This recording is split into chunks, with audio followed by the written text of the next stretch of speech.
Welcome back to Buschbuilds. This is Jeremy. We're going to do a 1-year review on the Gladiator.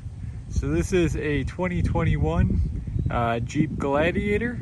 The color code is Nacho. The package is the Willys package, so it's got the black grille, the rock sliders, the 33s. One thing that I will eventually be changing is the front bumper. Get rid of the big Fisher Price bumper.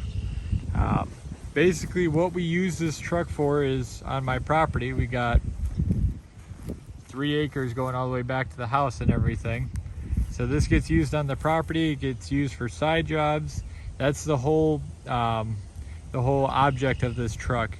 Right now the truck's right around 24,000 miles. We've had it for about a year, so we're going to go over some of the things that we like, some of the things I don't like, and basically why we bought it and if it's accomplishing those goals.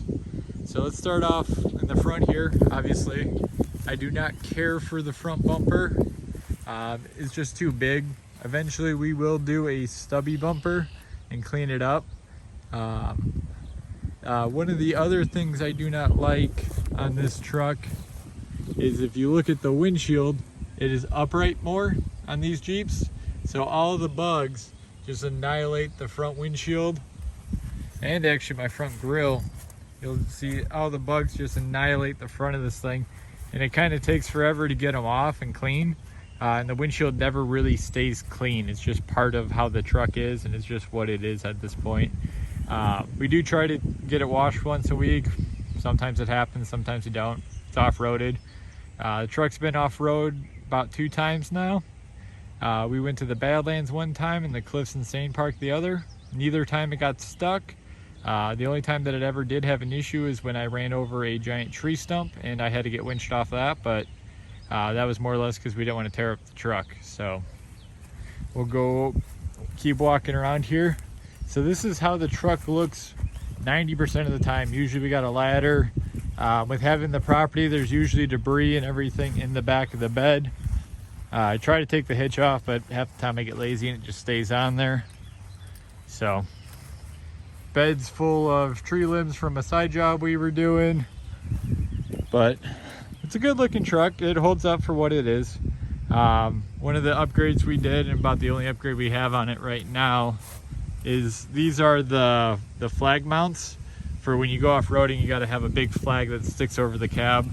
I also have it wired up for CB, and I just haven't done the CB cable part, so all that is actually wired and in the cab. I could show you here. So actually all the wiring for the CB is down here. It's all wired up. It's just a Cobra hand unit. It's got power, runs directly to the battery, so it'll work on or off battery power. So it's one thing we will be getting to eventually.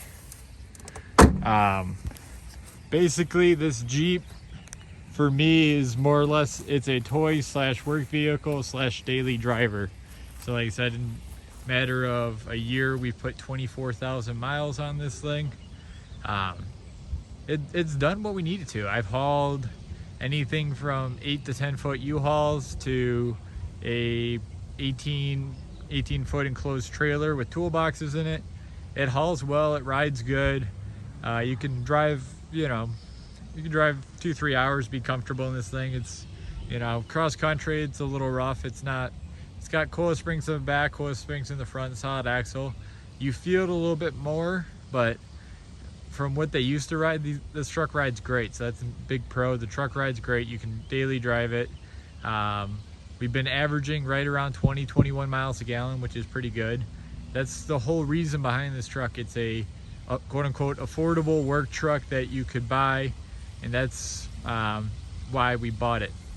So this truck, when we bought it from Elgin, was right around $42,000, which I know most people are like, that's not really affordable, but when you're looking to do something, basically everything I do, I don't put anything down.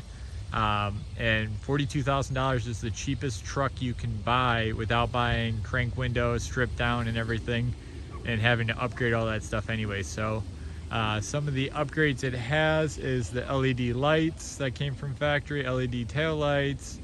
It has heated seats, heated steering wheel, and the bigger infotainment system.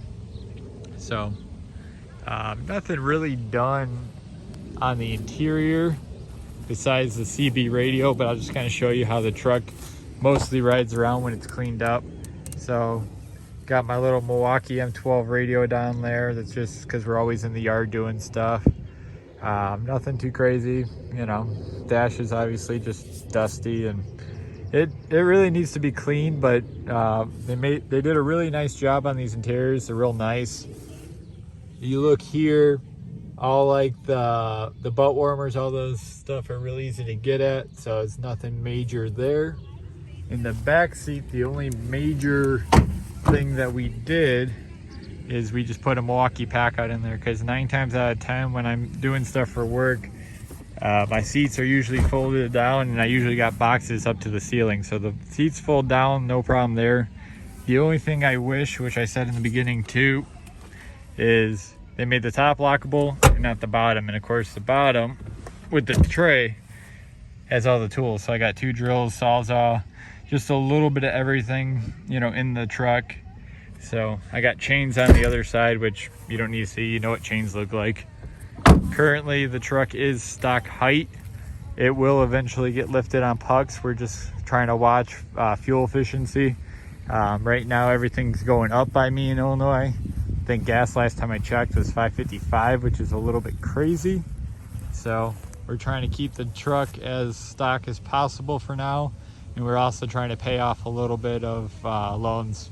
So it will, hopefully we will get a video of this thing being on the trail. But that's kind of the 1-year update. I would buy it again. Like I said, I would just understand what you're buying. It's a half ton. It's basically a little bit smaller than a half ton, so it's not going to tow as much. The door on this says right around 5,500. It's kind of tow at your own risk. I've towed heavier than that. I don't recommend it. It wasn't dangerous by any means, but it's just exceeding what the truck can't do. So main thing is, eventually when you do, you know, axle shafts and bigger tires, you put more strain on the components, so you don't want to be towing real heavy and then start breaking components on a new vehicle.